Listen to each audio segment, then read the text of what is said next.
Long before the glorious days of King Arthur, even before his father Uther Pendragon was born, Britannia saw the arrival of the legions. In the name of the Roman emperors, they invaded the south, then set out to conquer the whole land. At the northernmost point of their conquest, where they met the savage Picts, they halted and founded a giant fort of Iberacum. Iberacum grew and became the capital of the northern provinces. But the Romans who came here never felt at ease. They feared Britannia, the wizards, and the gods in the woods. They knew that something ancient was slumbering beyond Iberacum up in the north. So the Roman Emperor Hadrian decided to build a wall to protect his land. Legends speak of Hadrian's wits and his mastery in the arcane, but some say he had help from a young wizard called Merlin. The wall was magnificent, and for a long time stone and magic kept out the tribes and everything else that lurked out in the cold. Then, times changed. When the fabled 9th Legion disappeared beyond the wall, it was the turn of the tide. The Romans slowly withdrew from Britannia. But 5 noble families decided to stay in Iberacum. They succumbed to decadence and fought over the remnants of their former glory, until a young monarch in the south, a Briton called Arthur, changed everything. The flames of magic flared up again, and a new age of wonders began. The noble families realized that it was the time they had been waiting for. While King Arthur was uniting the south, they were busy squabbling over their possible leader. The Sulla family seemed to be the right choice to build a new Iberacum, but not everyone agreed. The family's enemies were merely waiting for the right moment to deal with the Sullas and their heir, the valiant Septimus. The right moment is now. Something terrible has happened in the south, where King Arthur rules the land. Meanwhile, Iberacum is under threat from the north. The wall cannot hold back the Picts much longer. When Septimus left his family, his bride, and his friends and rode off to battle, he was betrayed by his own kind. They abandoned him and his warriors in the heat of the battle, and he found himself alone, surrounded by savages. Still, he fought valiantly, until a fateful blow sent him sprawling to the ground. The Picts left him there, on the other side of the wall, in the firm belief that he was dead, and they were almost right. Septimus Sulla lay among the fallen for a very long time, and then, suddenly, he opened his eyes.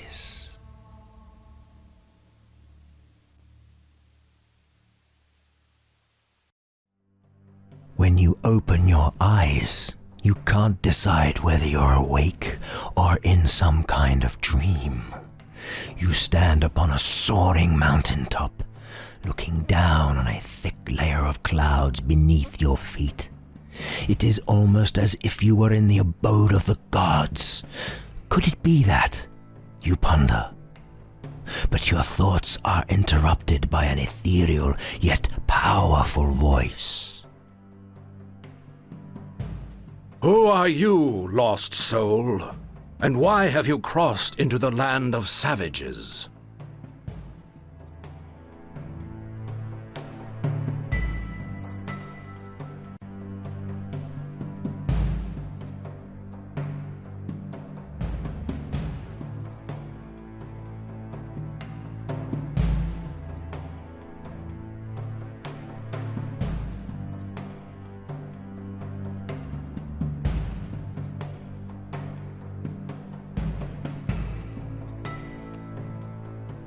Your reply merely echoes in the celestial void at first, but then the apparition of an elderly figure manifests itself before you.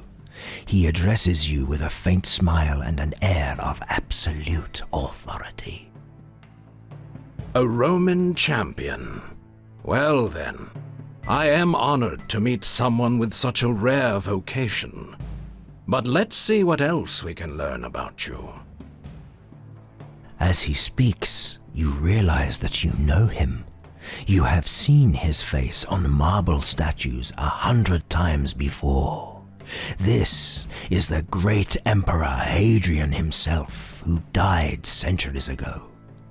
You begin to struggle with this impossible thought, but your pondering is cut short when you are beset by a series of visions.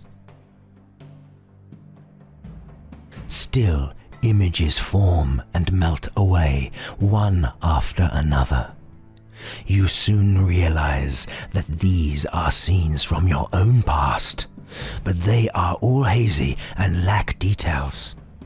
Finally, the visions stop, and you are left staring at one of your past battles. Ah, so that's the kind of champion you are.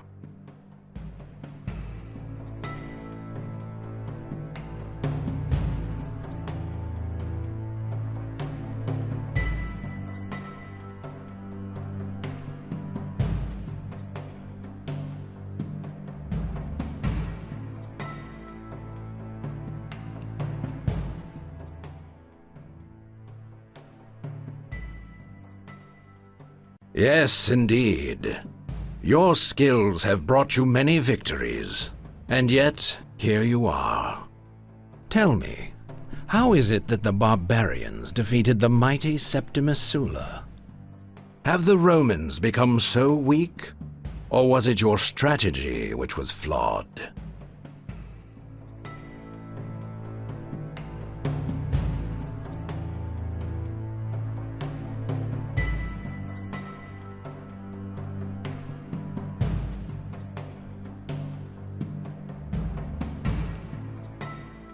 It seems the apparition intends to discuss the reasons for your defeat further, but the thought of the betrayal fills you with sudden rage. Enough, you say. I have answered your questions. Now you answer mine. Who are you, and what is this place? Indeed, you have the right to know. I was once known as Emperor Hadrian, and you are in my prison. As you know, I mastered the arcane arts in my life, and created many arcane objects for the glory of Rome. My greatest creation was the wall, and yet it is not the reason I'm here.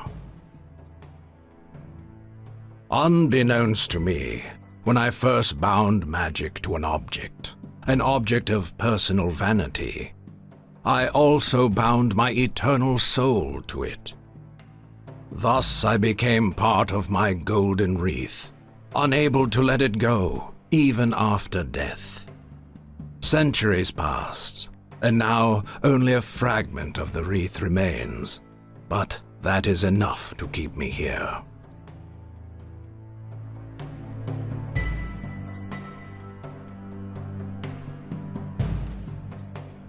You have been mortally wounded, yes, but your heart still beats. Still, you would have died had you not stumbled upon my wreath. It is fortunate that you did, for both of us. But your questions will have to wait. I must first show you something. Much has happened since you marched north, and there are many things that you must know. While you were fighting savages, an enemy struck at your home, an enemy you are not aware of. The Emperor falls silent and lets you watch another stream of images which depict a bloody assault on your home. You can only look on in horror as everything you hold dear is ruthlessly destroyed. Your family, your bride, even your lands, all gone. You have lost much, but you may yet save some of what you have. In this place, our powers combined can alter the very fabric of reality, and thus we can change what is about to happen. But your life is fading away, and we cannot risk you dying. We can only make one change, so you must choose.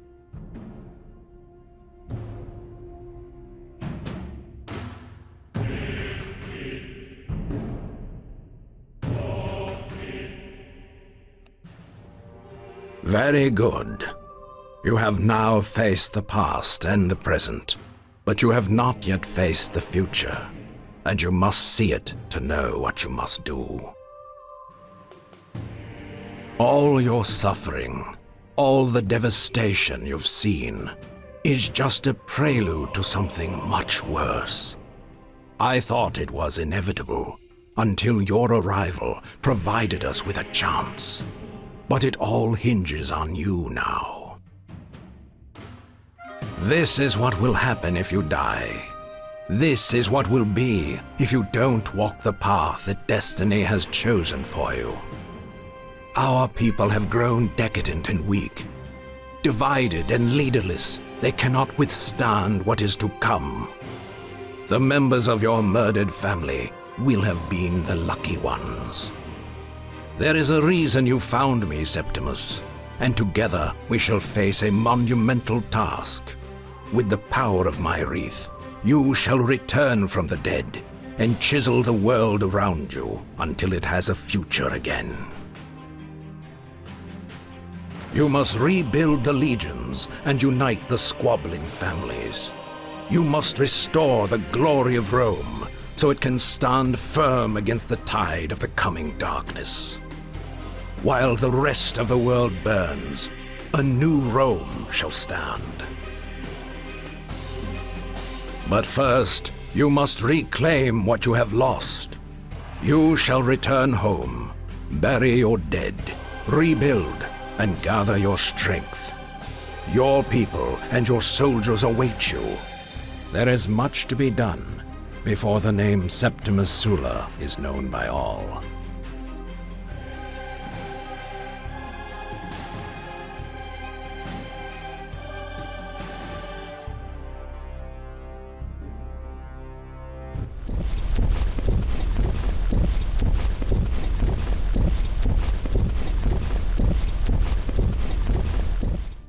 On your way home, you meet an army of Roman soldiers headed towards the heart of the Sulla estate. The leaders are retired Sulla veterans, whom your father charged with taking some of the family treasures to safety when the rebellion started. After the Senate proved too slow to respond to the crisis, they took the initiative and used the funds to raise troops. They are overjoyed to see you alive and insist that you lead them against the rebels personally.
The enemy hero is casting a spell.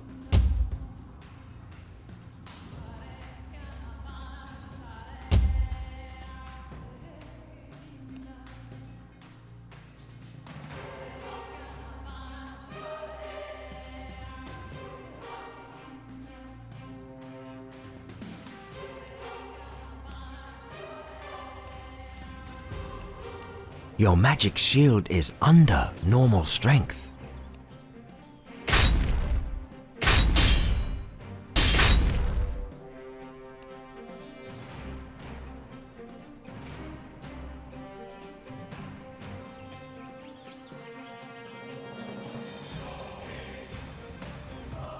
Your spell was absorbed.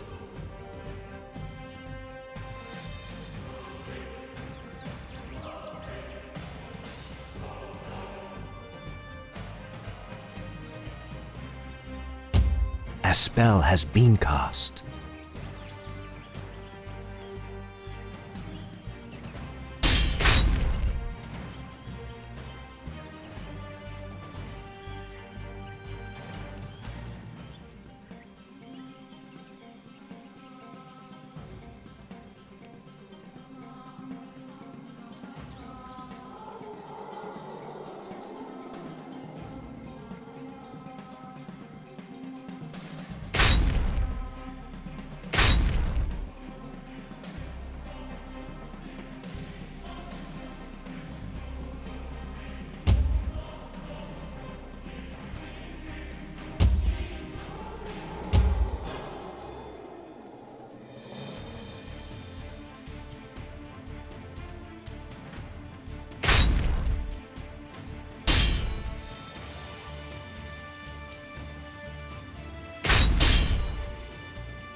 A spell was cast.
The enemy has cast a spell.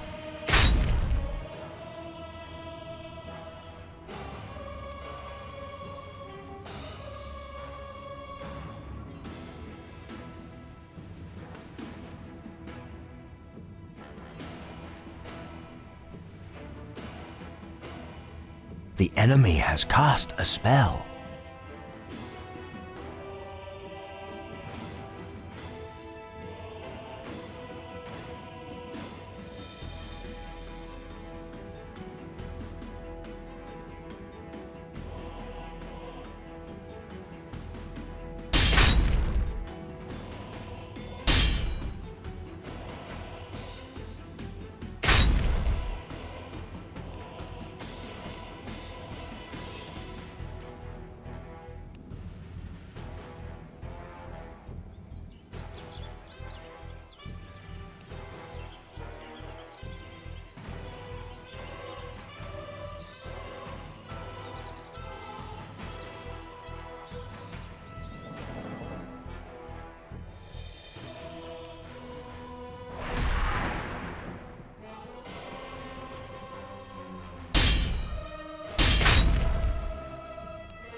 The enemy has cast a spell.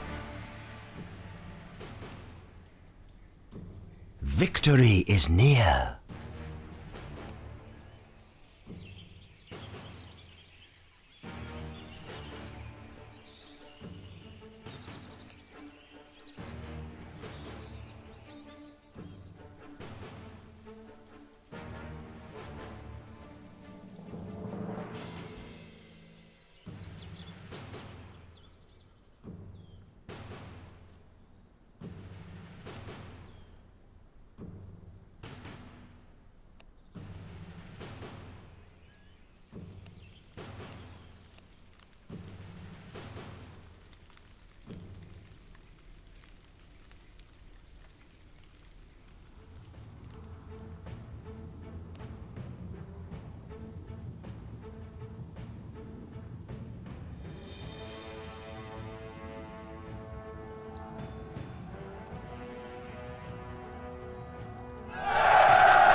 You survived the deadly silence at the wall.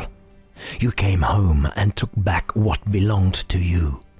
However, that was only the beginning. Now you have to enter a real viper's nest. The marble halls of Ibaracum, where you'll face the representatives of the noble families. In order to fulfill your destiny, you must have yourself acknowledged as a senator.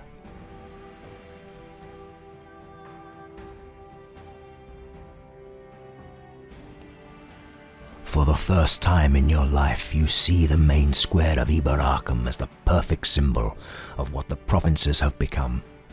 Crumbling palaces, cracked flagstones, all hidden in the shadows of the past, cringing before the gigantic statues built by Emperor Hadrian.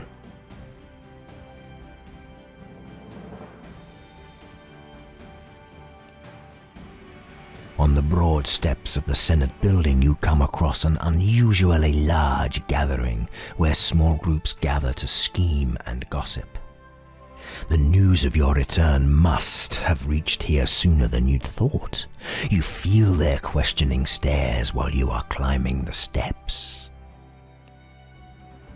Muffled voices herald your arrival in the gloomy vaulted hall. You notice that some of the senators quickly withdraw into the shadows. You walk briskly past the row of marble columns and enter the chamber of the Senate. The chamber of the Senate resembles a large cauldron where the rows of seats gradually descend towards the speaker's stand.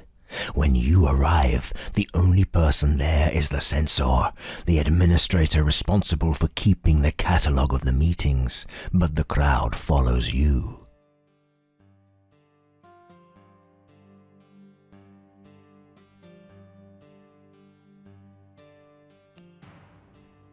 Noble senators, I am aware that my behavior may strike you as offensive. Some of you think my words defy tradition. But take into consideration the sad events that befell my family. This matter is of the gravest urgency. If I'm not a senator, I can't address you properly. If you want to formally discuss my request, I'll wait here. However, considering the urgency of the matter I intend to present before you, I'm willing to share my thoughts with you before the formal session. You pause and the hall is filled with an excited buzz. Cornelius, the head of the merchant family Severus, nods to the augur in his traditional robe with the blood-red stripes. The augur invokes the blessings of the gods on the assembly and opens the session.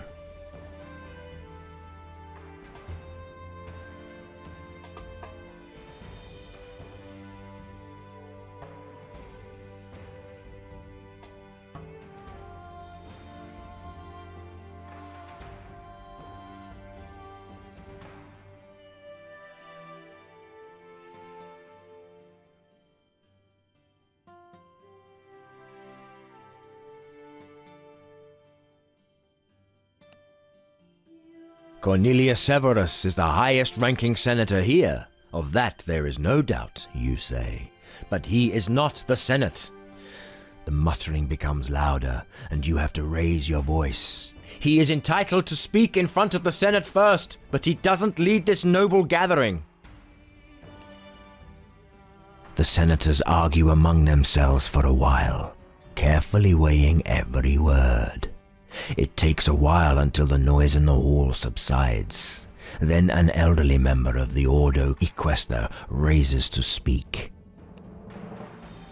The aging senator puts your request to the vote, and the senators reach a unanimous agreement. Afterwards, Cornelius Severus walks to the speaker's platform, but only to ask you to speak.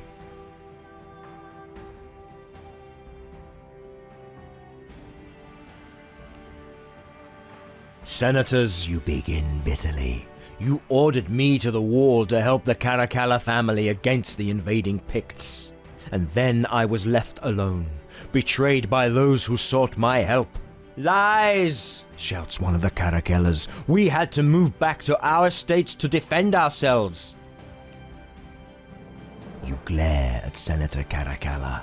Your estates were far away from any danger, and the place where you set up your camp is a day's walk from the wall. The senator suddenly looks more relaxed, and he even tries a weak smile. Prove it, Sulla! Otherwise these are just empty words! Senator Caracalla continues. Due to some unforeseen circumstances we were delayed. That much is true. But look who is talking about betrayal!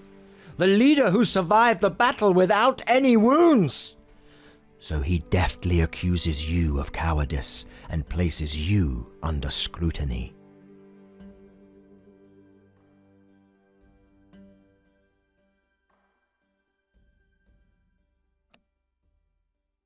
Excited murmuring sweeps through the hall. These wounds would have sent an average man to death's door, but here you are, with only the pink scars of your healed wounds as a reminder. There aren't any healers in Iberacum who could perform such a miracle. That is for sure.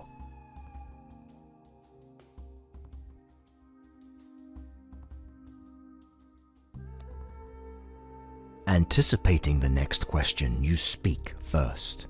I have no idea which god was gracious enough to spare my life, but I'll say my prayers for all of them. You say, trying to head off any accusations.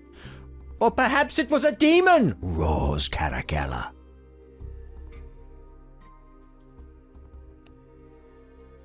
Gods create. Demons are the harbingers of destruction. Just ask any priest, or those who meddle in the art of black magic. The uproar shakes the hall. Senator Caracalla glares at you. As a scholar, he's been researching the cult of death that helped to build the wall. But my well-being is hardly a matter worthy of your precious attention. I have more important things to say now. Most of my warriors died in that battle. I was left for dead, bleeding from my wounds, and it is a miracle that I survived. And for what? To come home and see my family destroyed, my estates burned to the ground? I stood up for you and you betrayed me. The senators exchange ashamed glances. Instead of the usual commotion, this time eerie silence fills the marble hall.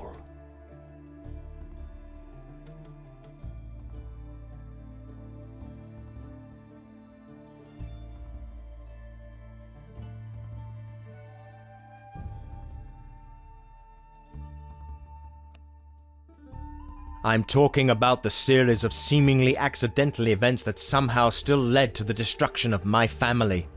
Don't they sound suspicious? Should I also mention the absence of the Caracalla family from the battle, or the unknown soldiers who looted my lands? The senators can't contain their anger anymore.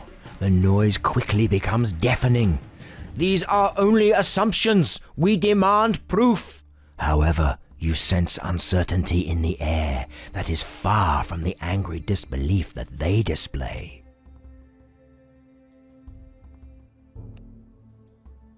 I can't prove anything, and that's the beauty of it. The conspirators were clever, but you are mistaken if you believe that the destruction of my family will be the end of this. I fear that those behind these machinations have a much greater goal: to rule New Rome.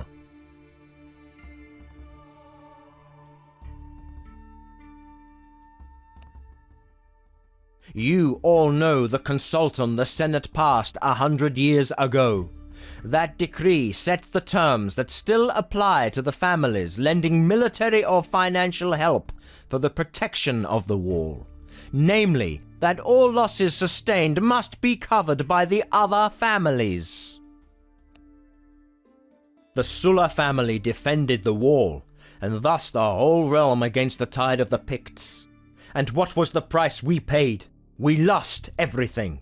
Our soldiers, slaves, and estates are gone, not to mention the personal losses. I demand compensation. Cornelius rises from his bench. We need time to study the decree that Septimus Sulla quoted with such fervor. It would be unwise to make the provinces of Iberacum pay for someone's mistakes in leadership, or the inexperience of his family in the treatment of their slaves.